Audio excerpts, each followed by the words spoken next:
Ayan guys, maagang watering kasi mamayang hapon harvestin natin yan. Yan, patubigan ko muna yan, then matutulog. Pagkagising natin yan mamayang hapon, ito ang harvestin natin sa hapon. Pero patubigan ko muna.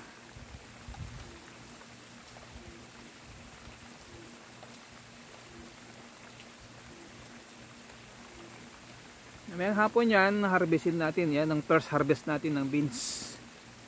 6 lines po yan. Tignan nyo, mahamog pa yung umaga oh.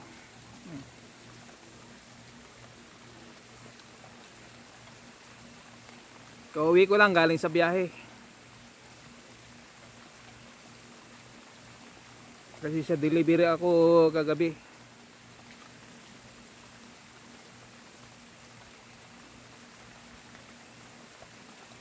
Bali, umabot naman yung trabaho natin 6 to 5. Then pag uwi ko, sabi ni Mrs. pwede nang ma-harvest. O sige, patubigan ko na para mamayang hapon mas maganda siyang ano, hindi siya mainit. Baka sakaling sa tanghali kasi super init, ano siya, ganta ng konti. Mas maganda yung patubigan ko na ngayon para mamayang hapon di na-absorb na yung tubig, di lalong ano pa, mas malalaki konti at mas mabigat. Ayan oh. Diyan yung bundok o diyan.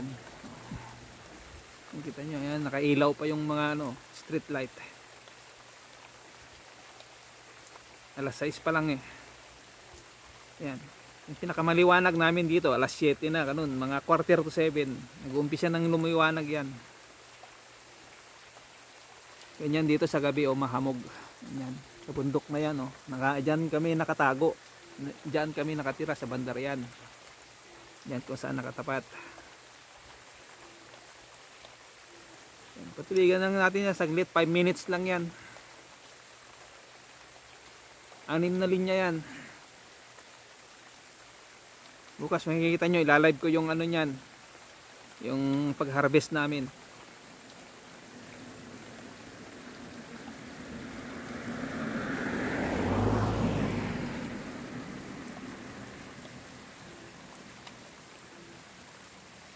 Yun lang. Huwag na nating habaan, hanggang 5 minutes lang.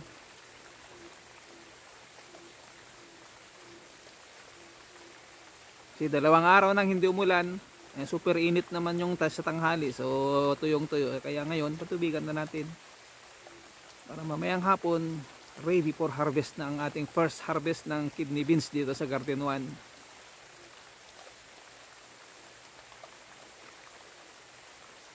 Yan, naka-zoom na yan. Ito ang kanyang original. Yan. Ba yan, 100 meter yan. Hopefully naman siguro na makaharvest tayo ng isang sako. Kasi pati baba may bunga eh.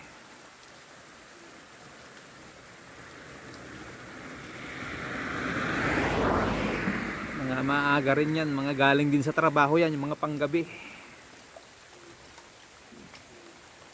Kasi dyan walang tanim, kaya lang siyempre kailangan nating open yung ano, yung ayan no, PVC yung sa patubig, kasi kailangan ganyan talaga lahat yan. Pag dito lang sa bench, baka hindi kayanin ng ano, ng PVC, baka sasabog yan. Yan, naka-open lahat yan, 6 na linya rin.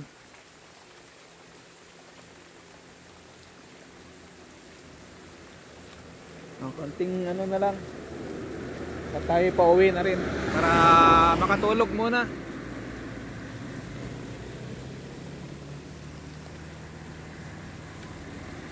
Gigising tayo ng mga alas 9 o alas 10 mag-harvest ng ano, yung last harvest ng repolyo.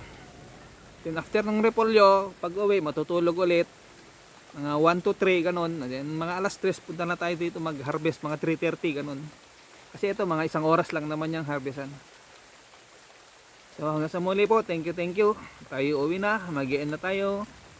Bye bye.